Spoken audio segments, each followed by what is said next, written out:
being with us tonight. Well, good evening again, JJ. It's great to be with you all, even though via Zoom. One of these days, Andy and JJ, I may actually show up there in Monroe in person and surprise you. But it's good to be able to connect at this level. And you're right. We're going to examine the War of 1812 tonight with sort of a broad brush, and then definitely hone in on what's going on in the Northwest Territory and talk about the River Raisin, leaving plenty of time, I hope, for discussion, questions, however that goes. All right, so permit me a story. I'm coming to you this evening from Colorado. It's been my home for almost 60 years. And as you may have just heard me say, yes, it's about to start snowing. So in about 48 hours, I would expect that to be over Western Lake Erie. But more than 60 years ago, the fall of 1960 actually found me down lake from you, a little town called Richfield between Cleveland and Akron. I was in the 3rd grade in Mrs. Burkholder's class. And I remember 2 things about that class. One, Mrs. Burkholder taught us to play chess, and I guess I was about 8 at the time. And these things all come around, because now, so many years later, I'm playing chess with my 8-year-old grandson. But Mrs. Burkholder taught us to play chess, and she really inspired my love of history. When it was time in art class, and she did a lot of art work with us too, we all did individual flags. And of course, my flag, being interested in history and inspired by her in history, had to be Oliver Hazard Perry's "Don't Give Up the Ship." And of course, it was the centennial of the Civil War is all. And she really, I think people always say, well, how did you get started in history? Where was your first love for that? And 3rd grade, Mrs. Burkholder, Richfield, Ohio. So thank you again, Mrs. Burkholder. And I think, writing about America's past as I've done, and it's everything from Colorado's 14,000-foot peaks. I've written about Alaska, the War of 1812, the Navy's 5-star admirals. As JJ mentioned, I talked to you about a little over a year ago on Pearl Harbor Day, about all of the brothers who were on the USS Arizona at Pearl Harbor.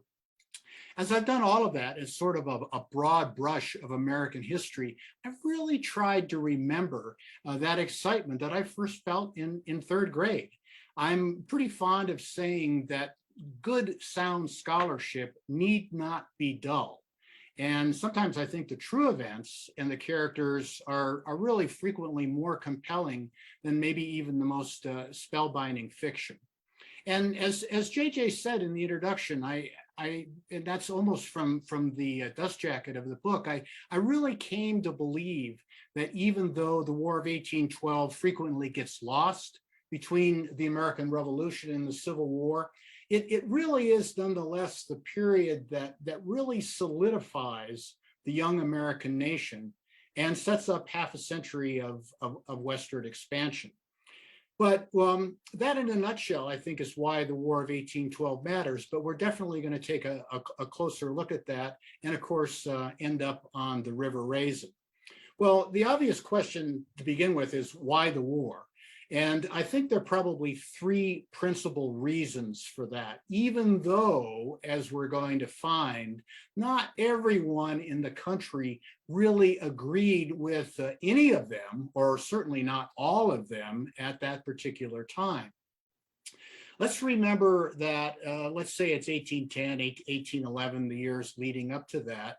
France and Great Britain are really locked in the Napoleonic Wars on the continent of Europe.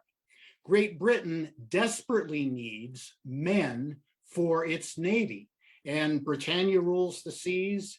And certainly in order to blockade Europe and try to hem in Napoleon, Great Britain was always short of sailors. So they did what was called impressment. They would go around to American ships, they'd go through American ports with press gangs, and basically if you had even an ounce, or some British officers said you had an ounce, of British blood in you, then you were likely to be impressed, or quite frankly, let's just say kidnapped, and taken from wherever you were and put on a British ship. Now, this was pretty degrading, especially to a young American nation, ships that were stopped, or harbors that were kind of overrun with press gangs. So impressment is really something that rankles the new young country. Second issue, trade. The United States is trying to conduct trade with France. It's trying to conduct trade with Great Britain, these two belligerents in the Napoleonic Wars. So what happens, of course, is that if ships are trading with France, Great Britain picks them up and captures them. If American ships are trading with Great Britain, the French Navy picks them up and captures them.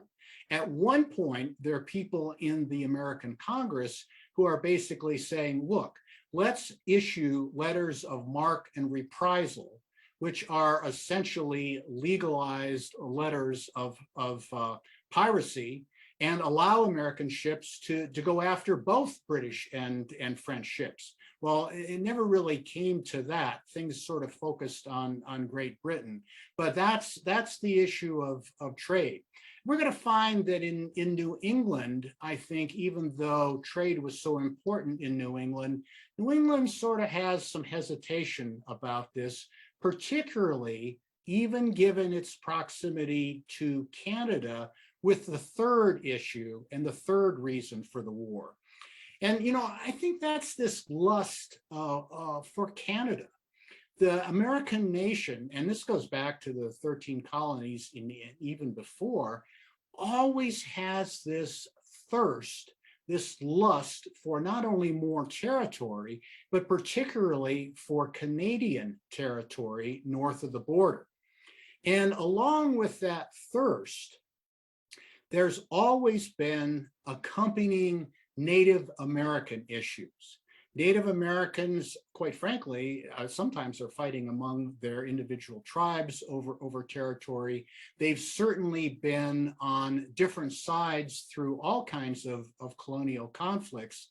But this idea of America moving westward is also at this time really an idea of America moving northward into Canada.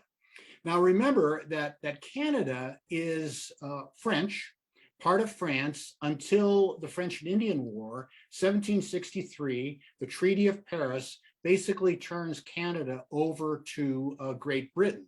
And of course, it's still the 13 colonies at that point. Now, I want to spend just a second or two mentioning the French and Indian War and what happens in the Detroit and Monroe area, because I think it kind of sets up and shows that this is a pretty strategic location. I mean, you've got Lake Erie, you've got the Detroit River, Lake St. Clair, up to Huron. This area really is the gateway from the Ohio River Valley to the Great Northwest Territories. And I think that what happens during the French and Indian War is the forts that are along there are French. And in 1760, a man named Robert Rogers of Rogers Rangers fame is actually sent, after the French fall of Quebec, is sent west to take over the French possessions along the Great Lakes, and certainly at Fort Detroit, which the French have called Fort Pontchartrain. So Rogers arrives in Fort Detroit, in November of 1760. He's actually going to go on and try to reach the Straits of Mackinac. Now, maybe some of you local historians there know exactly. I guess I've kind of pinpointed that this is winter conditions. We're going to talk a lot about how difficult transportation is. I think Rogers gets north, maybe in the Saginaw area or so. He never really makes it to Fort Mackinac. But he does receive the surrender of the French at Detroit. And basically, the British then take over all the French posts along the Great Lakes. And what happens next, you would think, okay, so the French and Indian War is over. Not quite. There's a man named Pontiac who is an Ottawa chief. I think he's part Ottawa, part Chippewa. He's probably about 40 in 1763. And again, history is kind of interesting. It depends who's telling the story. The Anglo version would be that it's Pontiac's conspiracy. I think the Native American version would be that it's Pontiac's confederation trying to unify Native American troops and peoples and keep them, put them together in a confederation that really resists westward expansion by the British colonies. So Pontiac takes a number of forts along the Great Lakes with a confederation of tribes, except Fort Detroit and Fort Pitt, which of course it's Pittsburgh. Now, what happens is the siege of Detroit is, and I tell you this story because there's some similarities here in terms of what we're going to hear about in terms of Fort Detroit and the War of 1812. The events include a force of about 100 men. Remember, we're talking about 1763 now, near the mouth of the Detroit River that are kind of cut to pieces, trying to get some kind of reinforcements. Robert Rogers, I'll say his name right this time, and a company of Rogers Rangers arrived by boat because it's so difficult for land transportation. And they make almost, the military commander at Fort Detroit is Henry Gladwin. He makes what's almost a really fatal mistake in terms of trying to do an offensive out against Pontiac's forces out of Fort Detroit. Well, all of that said, by the fall of 1763, the siege of Detroit has held, but Gladwin reports the enemy are masters of the country, the season advanced, not a stick of firewood in the garrison, and but little provisions. Well, the only good news is that Pontiac and his band are really faced with the same situation in terms of poor provisions, winter's coming on, so they basically withdraw and Fort Detroit remains in British hands. But remember some of those elements as we start to talk about the War of 1812. Principally, remember what a strategic location this is to all that's going to go on in the Northwest. Okay, fast forward a little bit. We've got the rebels in the British 13 colonies. They try, again, remember this thirst, this fascination with Canada. They try to take over Canada during the American Revolution. 1775, Benedict Arnold, who's going to be remembered for other things later, and a man named Richard Montgomery lead an assault on Quebec that just fails miserably. It's terrible winter conditions, icy, slushy, frozen feet, on.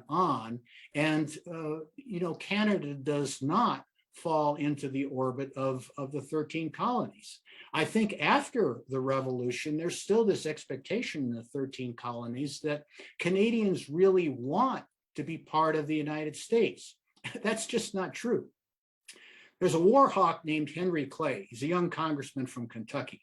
He says in 1810, I verily believe that the militia of Kentucky alone are competent to place Montreal and Upper Canada at your feet. Well, okay, so JJ, you mentioned Alaska. I'll tell you a quick Alaska story. It's 2004 when this book came out, 1812, The War That Forged a Nation. And I was in Alaska a few months before it came out, and I was giving a talk to the Alaska Historical Society, and we went to dinner afterwards. And I thought, okay, we're going to spend a lot of time talking about Alaska because I have, in fact, spent a lot of time there. What do you think we end up talking about? There's a woman from Canada in the group, and we end up talking about the War of 1812. And I paraphrase what she said, and it's this: it's that the British think they won the War of 1812 because the Americans sued for peace. And that's almost true. The Americans, she said, think they won because of the great Battle of New Orleans. And maybe, hey, if we have time, we could sing Johnny Horton's 1814, We Took a Little Trip lyrics. But she continued, Canadians know we won because 200 years later, we're still there. Well, I guess the point of the story is that Canada forged its own identity and really resisted all of the overtures that the United States tried to make to bring it into the American orbit. Well, after the American Revolution, the British are really slow in turning over their posts in the Northwest. Finally, in 1794, something called Jay's Treaty, and then it's going to be the Battle of Fallen Timbers, really start to open the Northwest Territories. Now, one of the things I don't like about Zoom is that I can't ask you questions. And if I were there in person, I would say, okay, remember, 1787, Northwest Territories, basically all of that land between the huge triangle, Mississippi River on the west, Ohio River on the south and east, the Great Lakes on the north. This is the Northwest Territories. And the Northwest Ordinance of 1787 says, out of this land, we can have more, up between 3 states and 5 states carved out of that. Once you got 5,000 people in a territory, it could become a territory. You got 60,000, it become a state. And if I were there, of course, I'd immediately say, okay, tell me when Michigan became a state. And all of you in unison would cry out 1837. Well, the first state out of the Northwest Territories is Ohio, as I learned in Mrs. Burkholder's class, and it becomes a state in 1803. Well, by 1800, William Henry Harrison is the governor of Indiana Territory. And again, there's this cry from the people in Congress who are the war hawks, as they're called. And by the way, just to show what Congress was like in those days, Henry Clay is a freshman representative elected to Congress in 1810. He's immediately elected Speaker of the House of Representatives. Can you imagine that today? Yeah, absolutely not, with all of this seniority and everything. But I think that shows the turnover. And of course, as we're going to see in a second, there are a lot fewer people in Congress at that particular point. So what happens is that William Henry Harrison goes and fights the battle with a Shawnee warrior called Tecumseh, who's actually not present, but his village, Prophetstown, his brother is there as sort of a medicine man. And Tecumseh, quite frankly, is trying to do the same thing that Pontiac did a couple of generations before and build this confederation that would allow Native Americans to join together and resist the westward expansion of the United States. So William Henry Harrison attacks a place called Tippecanoe. Yes, indeed, it's the same Tippecanoe and Tyler too. And that is in November of 1811. And arguably, it's really the first battle of what I guess we could have called the War of 1811. So there you have it, impressment, trade violations, and this continuing lust and thirst for Canada that are the reasons, broad brush reasons, for the War of 1812. And you know, it's the closest declaration of war in US history. In fact, to the constitutional scholars in the crowd, I'd argue that it's really the only time in declaring war in US history that Congress has really done its Article I duty to declare war. Remember, the power to declare war doesn't rest with the president. Under the Constitution, it rests with Article I and Congress. So James Madison, who's president at this particular point, is indeed one of the architects of the Constitution, and he's well aware of this.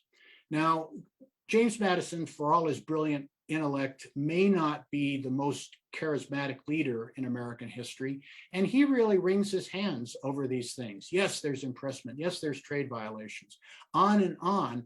But what is he going to do? So he puts the matter to Congress, and Congress, in fact, debates for a number of weeks, and in the end, does declare war. But listen to how close these votes are. 79 to 49 in the House. And again, there's a lot fewer representatives at that point. 19 to 13 in the Senate. It's going to be called by history's shorthand, and sometimes I'm fond of saying that history's shorthand is right, and sometimes it's kind of wrong. And in this particular case, to say with history shorthand that New England absolutely opposed the war is wrong, because in fact, if it hadn't been for some votes of folks in New England, then the Senate would not have gone ahead and approved the declaration of war. So it just shows, the point is, the country is divided over this.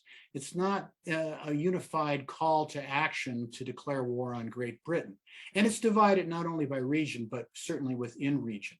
So Henry Adams, and if memory serves, he's John Quincy's grandson. Henry Adams was sort of the historian of the Adams family. And by 1880, he's writing what I think is a great quote about how the US got into the War of 1812. He says, "Many nations have gone to war in pure gaiety of heart, but perhaps the United States were first to force themselves into a war they dreaded in the hope that the war itself might create the spirit they lacked." And I think that really says a lot about the war that's going to be very touch and go. Okay, what about the war itself? There are 7.5 million Americans in the United States at this time. About 1.5 million of them are African-American slaves. Now, again, if I were there in person, I'd say, okay, what's the population of Michigan today?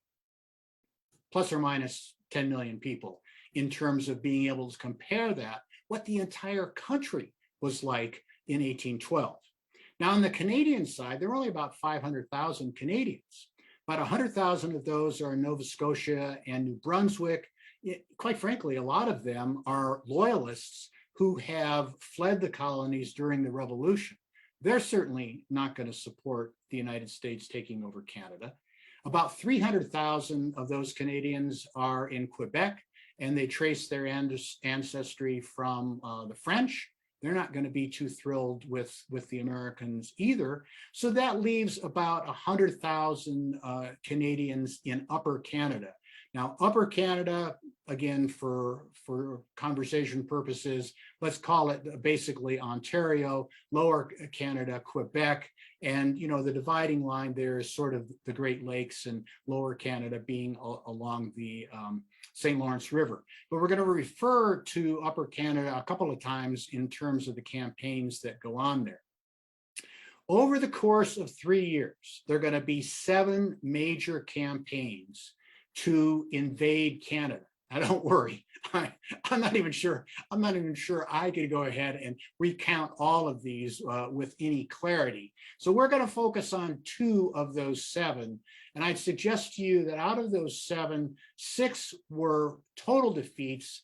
And the only one, the 7th one that might have had some measure of success is when we get to 1813 and talk about William Henry Harrison at the Battle of the Thames. So in 1812, first year of the war, Congress declares war in June of that year. And the War Department, very, very small scale operations, very small standing army. We're talking about a couple of thousand troops in the US standing army at that point. They're going to rely on people enlisting. They're also going to rely a lot on militia. And quite frankly, the militia are going to find that they have their ties first and foremost to their individual states, and not necessarily, especially when it comes to an issue of command, not necessarily to those generals that the War Department has put in charge of a particular operation. So 1812 finds 3 major lines of attack against Canada. One, obviously, is going to come up the Detroit frontier. Fort Detroit is in US hands at this point, and that attack is supposed to be eastward across the Detroit River into Upper Canada. There's another prong that's going to strike at Niagara, and there's a third prong that's going to go directly up the Hudson. So geographically, we're really looking at the 3 areas of weakness, if you will, in the geographic border boundary of the Great Lakes. Well, William Hull, who's the governor of Michigan Territory, is the man charged with this western prong. He's got about 2,000 men. He's at Fort Detroit, and he's going to attack eastward across the Detroit River into Upper Canada. Now, to Hull's credit, he immediately tells the War Department, look, I'm not sure how much of this I can do and sustain unless we control the Great Lakes. We're going to talk a little bit more about control of the lakes and the importance of the navies to the operations there, because again, just remember how terrible the roads are, if they even exist. Some of them are only trails, and it's just very difficult.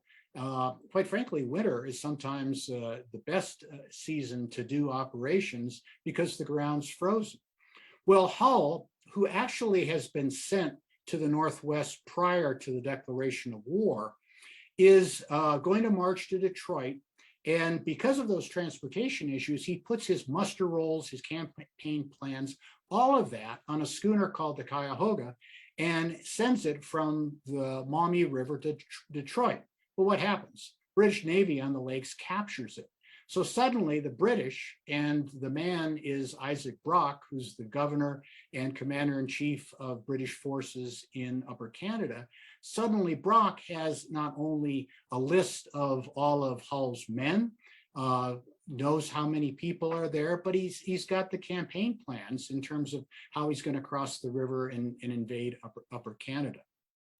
Well, Hull arrives at Fort Detroit on July 5th, 1812, immediately crosses the river, lands on the Canadian shore unopposed, and makes what's probably the, or at least one of the most pompous proclamations of, I am here to have you join the United States.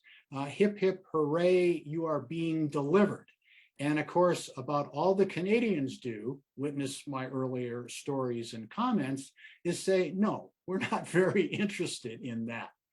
Hull moves south toward the other forts, and he's feeling, Fort Malden's what I was trying to say, and he's feeling decidedly kind of cut off. He sends a relief column back to the River Raisin to try to find supplies. And that force is repulsed. And quite frankly, it's repulsed by Tecumseh, who's leading Indians against that, and forced back to Detroit. Hull sends out a larger force. Same thing happens. They're beaten back to Detroit. And so now Hull is really feeling decidedly alone. He retreats back across the Detroit River and basically hunkers down inside Fort Detroit, much, I should say, to the chagrin of his officers. Now, two other things happen. There are other posts at Fort Dearborn, Chicago, and at Mackinac that are going to be taken by the British. Now, Hull is feeling really surrounded. Lewis Cass, and that's a name familiar to all of you in Michigan history, particularly of the 19th century. Lewis Cass is a young officer under Hull's command at this point, and he writes to Ohio's governor. He says, "From causes not fit to be put on paper, but which I trust I shall live to communicate to you, this army has been reduced to a critical and alarming situation." Well, Hull surrenders, not an officer is consulted, reports Cass, and even the women were indignant at so shameful a degradation of the American character. It's August 16th, 1812. Isaac Brock marches into Fort Detroit and basically captures it. That's only 6 weeks since Hull arrived. So Hull is literally in disgrace. And the War Department turns to William Henry Harrison to take command of the Northwest and try to have some measure of advance still on Upper Canada. Word about Isaac Brock. Some of you who have been to Niagara, I think I remember going there the first time with my grandparents in the 50s, down to Queenstown. There's a statue of Brock. And this other advance and prong of the 1812 attacks are going to take place across the Niagara River at Queenstown. Brock is going to rally a valiant defense and be killed there. So his role in Western Canada comes to a close as soon as he captures Fort Detroit. Well, William Henry Harrison is charged with rebuilding the army and moving from the Maumee River back up and retaking Fort Detroit. Easier said than done. And as JJ mentioned, 209 years ago, almost to today, January 1813, middle of winter, William Henry Harrison orders Brigadier General James Winchester and about 850 men, mostly Kentucky militia, to advance from the old Fallen Timbers battlefield on the banks of the Maumee River, south of Toledo, and reconnoiter in force. And he probably should have stopped relatively in that area. Now, glad to take questions later, and there may be some debate about, and I would be interested to hear the local versions of this, what exactly Harrison's orders were to Winchester. You know, how much leeway did he give him in terms of going ahead and going as far as he did to the River Raisin? One thing to remember is that command and control in this period is very suspect. I mean, not only is it a question of distances and timeliness of communication, but there's really not much command structure. And I alluded to the problem with the militia of who they reported to. But there are appeals from residents of Frenchtown, about 40 miles away, and of course we're talking about present-day Monroe, to advance, to residents there are saying, please come and help us, protect us from British and Indians. So Winchester holds a council of war. His officers really encourage him to advance. On January 18th, about 650 men reach the River Raisin. They attack across the river on ice, river's frozen, driving off a like number of Canadians and militiamen and Indians, and they occupy Frenchtown. River Raisin settlements, currently Monroe. 2 days later, Winchester himself arrives with another 300 men. So we're talking about 1,000, maybe 1,100 troops in all. Henry Proctor is now the British commander at Fort Malden, and he decides to counterattack. Now, Lake Erie is frozen. You have to tell me how early Lake Erie's been freezing these days, but in January of 1813, Lake Erie was definitely frozen. And supposedly, Winchester receives word of an impending attack. And he largely ignores it. His troops are pretty well bedded down. It's freezing cold. They're in cabins. They're billeted there. So British and Indians attack at dawn on the morning of January 22nd, and quite frankly, achieve pretty complete surprise. The Americans are overwhelmed. They're forced to surrender. Winchester as well is captured. And on the British side, the British commander of both the British and Canadian troops and also Tecumseh's forces and the Native Americans, Proctor is a little worried that he's a little too spread out. And he basically fears that Harrison might be advancing from the south, and he retreats to Fort Malden, leaving the prisoners to the mercy of the Indians. Proctor's guaranteed safe passage. That doesn't occur. There are about 300 troops who are killed, a staggering number when you look at casualty percentages, and most of those are killed after surrendering. Most of those are Kentucky militia, and they're going to remember this. Remember the Raisin is indeed the battle cry that reverberates throughout the Northwest. Now, I hasten to say that there were atrocities committed on both sides during this war. There were certainly atrocities committed by Harrison's troops at Tippecanoe that don't get much credit. But this was, in fact, a horrific taking of lives, and in what were supposed to be prisoners of war. But again, the British command and control, Proctor's basically left the field. So what does Harrison do now when he receives word of this horrendous battle and horrendous loss of life at the River Raisin? What's that William Hull said? He said that you better control the lakes if you're going to do anything around Fort Detroit in the Northwest. Well, JJ, we could do a whole talk or field trip about Oliver Hazard Perry and my battle flag for Mrs. Burkholder of Don't Give Up the Ship. But basically, Oliver Hazard Perry puts together an American squadron. There's this great naval battle on Lake Erie that in September of 1813 does in fact give control of the Great Lakes to the Americans. And no one is happier to hear the message, we have met the enemy and they are ours. No one, perhaps maybe James Madison, but no one is happier to hear that than William Henry Harrison.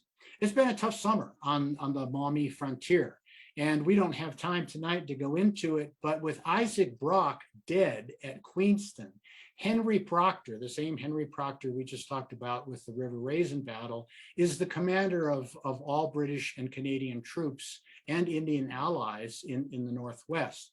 And he tries 2 times that summer to go ahead and lay siege to what the Americans have built south of what's now Toledo, Fort Meigs. And there are 2 major sieges. Harrison is there himself in person for the first one. The British haul cannon up the Maumee River and they lob all kinds of cannonballs. First, Proctor tries to do the same kind of bluff that Brock did with Hull at Detroit, but Harrison is no Hull and he absolutely refuses to surrender. But the Americans are short on cannonball. And Harrison famously offers a gill of whiskey, about half a cup, 4 fingers or 4 ounces worth, to anybody who recovers a cannonball. So this precipitates hasty and frantic digging for cannonballs on the outskirts of Fort Meigs. And by the way, Fort Meigs is not some small post, 2,500 yards in circumference. It's a pretty major battle location, fortification, much different than some of the smaller outposts.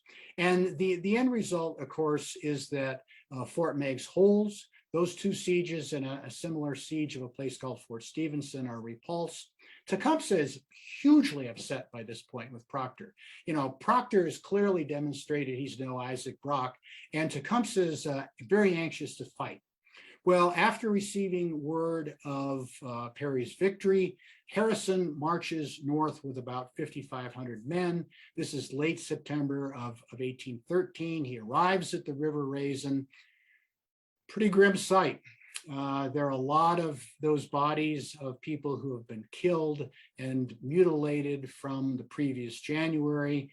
Many of them are unburied. They end up being friends, neighbors, and relatives of many of the Kentucky militia who have now joined Harrison's army. So they're really had their passions inflamed for revenge. Well, Proctor, like Hull before him at Detroit, is feeling very isolated. Proctor confesses, the loss of the fleet is a most calamitous circumstance. I do not see the least chance of occupying to my advantage my present position, which can be so easily turned by means of the entire command of the waters here, which the enemy, that's to say the Americans, now has. A circumstance that would render my Indian force very inefficient. Well, it's his opinion that he retire on the Thames, which is basically in Western Ontario, without delay. Well, he follows his own advice and does just that. So he abandons Fort Detroit. Harrison takes Fort Detroit without any opposition, crosses the river, and 17 days after Perry's victory, he occupies Amherstburg and its shipyards. Well, what follows very quickly is the Battle of the Thames. October 5th of 1813, Proctor again has been really goaded into fighting by Tecumseh. He retreats eastward into Ontario. Finally, Tecumseh says, you know, you've got to turn around. You got to fight this man. I know I can beat William Henry Harrison. And Proctor sets up a long, thin line through a bunch of walnut groves. And it's sort of very uncharacteristic for warfare on the frontier. I mean, it's almost like Braddock's defeat from the French and Indian War. There's this long, thin line. And Richard Mentor Johnson comes to Harrison and says, look, well, what we need is good old Kentuckians on horseback. We're going to make a cavalry charge and just blow this line away. It's not very well conceived, and it's not very well defended. Well, Harrison later writes, he says, you know, the American backwoodsmen ride better in the woods than any other people, so I was persuaded that the enemy would be quite unprepared for the shock and that they could not resist it. Well, that's indeed what happened to the Kentuckians' cry of remember the raisin, and Proctor's line quickly disintegrates somehow in the battle, not quite sure where. Tecumseh is killed. And I guess the important thing, you know, 300 people have just been massacred the winter before on the River Raisin. Casualties in this fairly significant battle are less than 100 combined. And it is nonetheless hugely significant to the war. It basically takes Western Canada from the British. It breaks the hopes that Tecumseh has for any kind of confederation of Native Americans that are going to further oppose American Western expansion. And it certainly sets William Henry Harrison, with those cries of Tippecanoe and Tyler too, on the path eventually to the presidency. Now, Richard Mentor Johnson, who leads this great Kentucky cavalry charge, is in 1836 going to become vice president of the United States. And his supporters are always boasting that he is the man who killed Tecumseh. Well, Johnson never claimed to have done it, but neither did he ever deny it. So my point is that William Henry Harrison, Richard Mentor Johnson, other folks like Winfield Scott on the Niagara frontier, there are many future American leaders for really the first half of the 19th century, because Winfield Scott, remember, is still going to be commander-in-chief of the Union U.S. forces at the beginning of the Civil War. There are many men who cut their teeth militarily and politically during the War of 1812. Well, literally in about 30 seconds a topic, let me hit you with quick things that happened after this in the entire war. The only thing that the U.S. really in 1812 has to cheer about are the victories on the high seas with the Constitution, Old Ironsides, and the frigate United States. These are great victories, but they really don't mean anything strategically to the British. They're more just helping this idea of American psyche and American resolve. Good news among so much bad news. But I mentioned the Navy because just like we learned on Lake Erie and the importance of that, later in the war, in 1814, there's going to be a naval battle that I recommend to you to find out more about on Lake Champlain. And while Perry's victory is hugely significant to the Detroit frontier and Western Erie frontier, in 1814, if that naval battle for the control of Lake Champlain hadn't happened, that British force that by that time, remember, Napoleon has been defeated the first time. He's going to escape. He's going to come back. There's going to be the Battle of Waterloo in 1815. But in 1814, the British pretty well have defeated him, and they're bringing massive numbers of their regular troops to the North American continent to fight the Americans. And if control of Lake Champlain had not been put in American hands by that victory, there could have been a British invasion that would have marched all the way down the Hudson River to New York. So I just throw that out in terms of the importance of sea power. Of course, also in 1814, there's the attack on Washington, Fort McHenry, Baltimore. The peace commissioners, I think both sides are worn out. They meet at Ghent in Belgium. A lot of stalemate. A lot of people think that, okay, we're going to try to put all of this back together, at least to where the boundaries were at the beginning. You know, on the American side, on the one hand, they're throwing up their hands. John Quincy Adams is one of the commissioners saying, well, what do you mean? We just waged this war to take Canada. Well, it didn't happen. It didn't happen in terms of consequences. And I think by the time of Ghent, especially when word arrives there that Washington is in flames, Baltimore, despite the valiant defense at Fort McHenry, has at least been threatened, I think both sides are ready to be over and done with the war. And of course, that goes on to say then, after the Treaty of Ghent has been signed, there's this horrendous battle at New Orleans. And again, not only could we sing the Johnny Horton song, but we could talk about the Battle of New Orleans at some great length. So I simply pose the question to you in concluding that when all was said and done, what had been accomplished?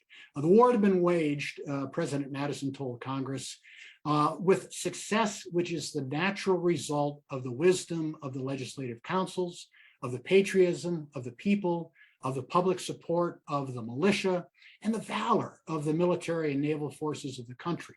Well, that sounded like a great speech, but those who wanted to pick apart the president's statement had ample fodder. Had there not been a deeply divided Congress at the start? Yes. A whole region ambivalent? Yes. Some of the inhabitants even trading with the enemy? Yes. And countless militia who repeatedly refused to engage or leave their native states. All of that was true. But who wanted to remember that now? Who, as one newspaper said at the time, who would not be an American? And the unanimous answer is no one. So I simply say to you, why does the War of 1812 matter? The War of 1812, as JJ noted at the very beginning, created this new generation of leaders. It unified the country with a new sense of national purpose. This young American nation had taken on, and especially when you consider New Orleans, beaten the British Empire. And it set the stage, not only in a resolved national psyche, but also with new territories, not only westward and northward, but also into the deep South as well. So I suggest to you that that's why the War of 1812 is indeed the war that forged a nation. So I'm delighted to take some questions, JJ, Andy, and thank you again for allowing me to Zoom with you this evening. Thank you, Mr. Borneman. That was once again another fantastic presentation that you've provided for us tonight. And so for anyone who happened to miss how we're doing the Q&A session, just go ahead and type your message down in the chat box, and JJ or I will read the question off and pass it along. And please don't have your feelings hurt if we pronounce your name wrong. So go ahead and start typing in questions if you have any. Yeah, that certainly was an excellent presentation, Walt. I echo Andy's sentiments on that. It was phenomenal. And I declare, I don't think anybody's going to have a worse last name than mine. Well, the problem with the screen names is you don't know where a first name begins and a last name begins. So, all right. So one comment is, to us in New England, it was the privateers that won the War of 1812. Well, I think that's definitely true, because the privateers that are going out of seaports in New England are in fact preying on some British shipping. And the British really try to blockade a number of ports, but they can't do it all. And the privateers are not only well, basically, they're still carrying on trade, and they're not only attacking British ships, but they're also certainly trying to conduct trade operations with France as well, and other parts of the Caribbean. Remember that the U.S. gets a lot of produce, sugar from the Caribbean, for example. So, indeed.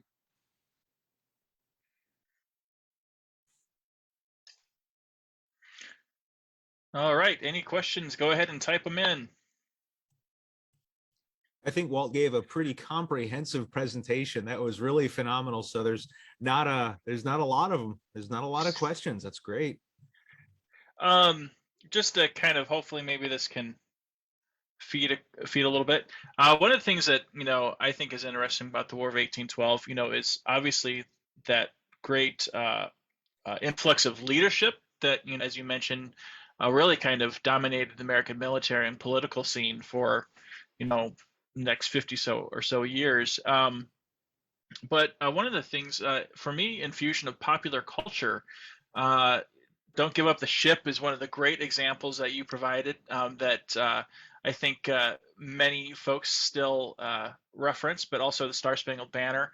Uh, Anything else from the War of 1812 that that is a broad and lasting contribution to the United States, that we need to kind of keep in mind or be reminded of, I suppose? Well, I think definitely on the military side, and Tippecanoe and Tyler too would be one of those things. A few people remember John Tyler. I actually think John Tyler was perhaps one of the more overlooked presidents. You'll recall that he's the first one to actually ascend from the vice presidency to the presidency when William Henry Harrison, that we've been talking about, dies within 30 days of taking office. So, I mean, that's sort of a political slogan, certainly there, that you still hear occasionally. And I would focus back on Winfield Scott a little bit. Winfield Scott runs for the presidency as well. He's not elected, but he's someone, as a young brigadier, who really, particularly at the Battle of Queenstown originally, and then in 1814, this whole massive campaign at Niagara with Lundy's Lane, he really comes into his own. It's going to take him a number of decades before he's really the lieutenant general he always wants to be. But remember that Winfield Scott, he starts in the War of 1812. He's the one who actually leads the American invasion of Mexico during the Mexican-American War for President Polk. And then he ends up still being commander-in-chief when Abraham Lincoln is looking for somebody to lead the troops in the Civil War.